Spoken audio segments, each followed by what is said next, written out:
Hey guys, Zach here, and today I want to talk to you guys about a key component in ecosystem aquariums that can sometimes be unsightly or ugly, but it's super important, and that is mulm. Now, before I really get into it, if you guys could subscribe, it does help the channel. Put that out of the way, let's get back into the video. Now, mulm, or sometimes known as detritus, is the dead organics that starts to gather in the bottom of your tank.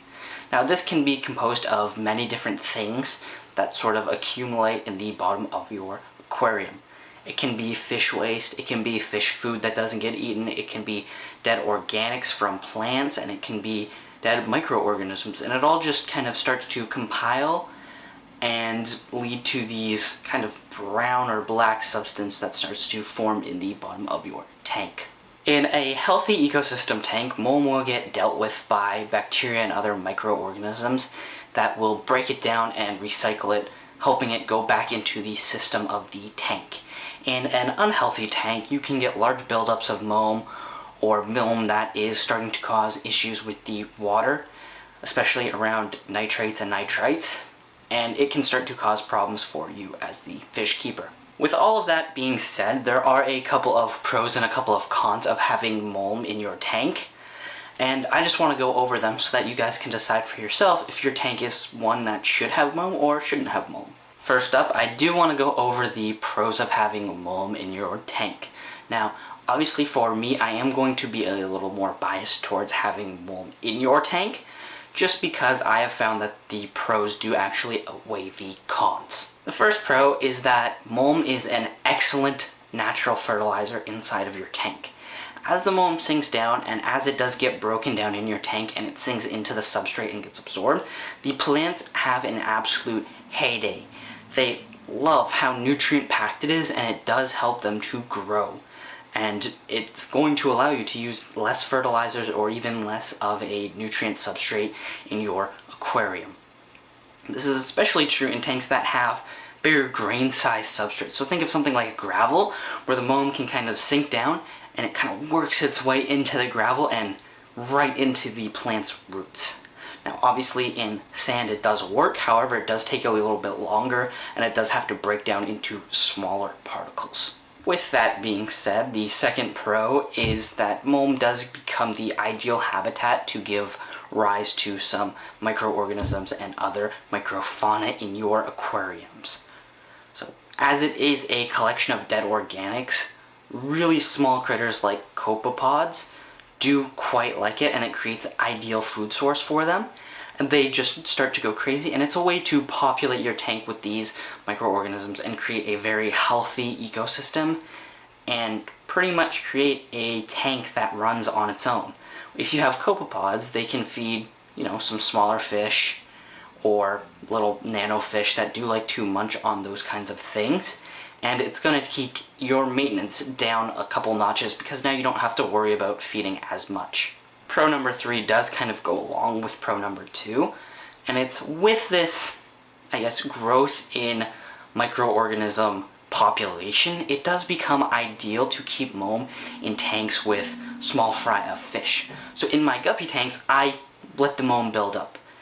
This is because those microorganisms like copepods, as I said, are ideal food sources for small fish. Now, for fry, it's even better because there are some smaller things like little planktons or microfauna, microflora that is a little too small for the bigger fish to really get at, but ideal first foods for some fry fish.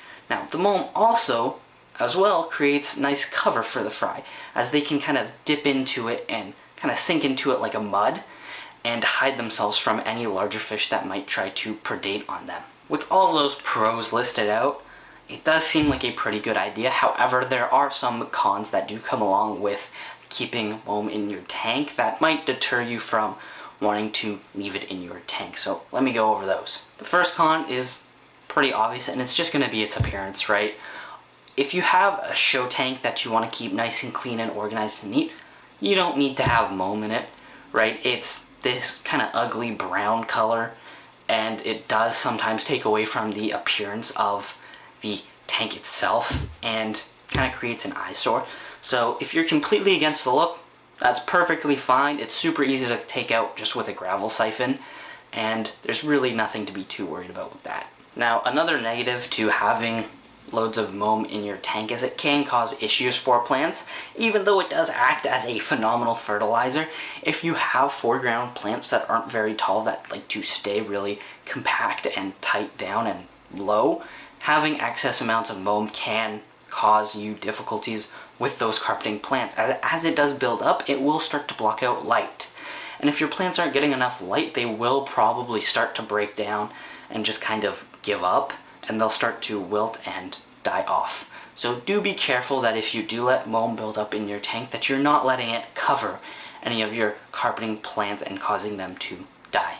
The third negative of Moam comes when you have a heavier stocked tank. That is that the bioload is just too much for everything else to take care of the Moam, and more waste is getting added before it's taken away. So I don't have this problem in like a shrimp tank because there's really not too much of a bioload, right? If you have a dozen shrimp, you're not producing too much waste. But if you have a 20 gallon with a dozen fish in it, you might have a little more bio waste than the shrimp. And the issue with that is as the Moam builds up, you're first off just going to have more of it starting to pile up without any real way to take care of it.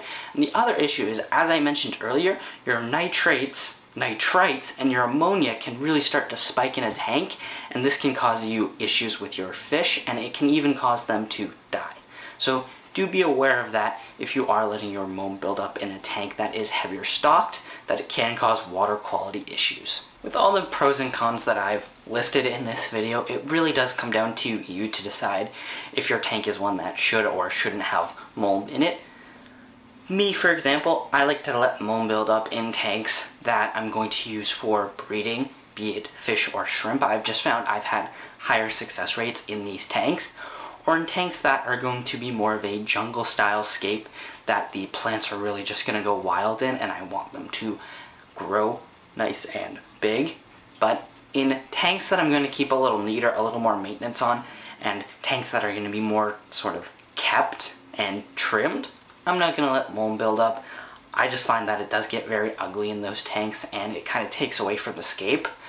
So you can do either, and it's really up to you to determine what you want to do with the Moam in your tank.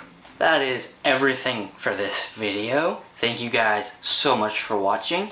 If you have enjoyed this video, please consider subscribing, and I'll see you guys next time. Peace.